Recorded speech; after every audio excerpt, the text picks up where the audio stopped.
Welcome, in front of me is TCL 605 and in this video I will show you how to change DPI settings on the smartphone.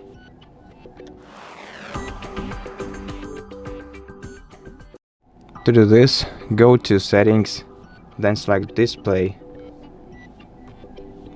and in Display Settings, go to Display Size and Text Settings, and then here by moving the sliders, you can you can change the font size from smaller to larger.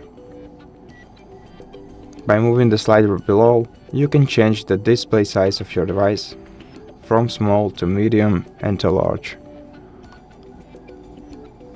You can also make the text bold by switching this toggle and maximize text contrast by switching this one. And if you want to reset your settings, click right here and confirm. And that's basically it. Thank you for watching this video. If you liked it, consider subscribing to our channel, leave us a like and a comment below. And I'll see you in the next one.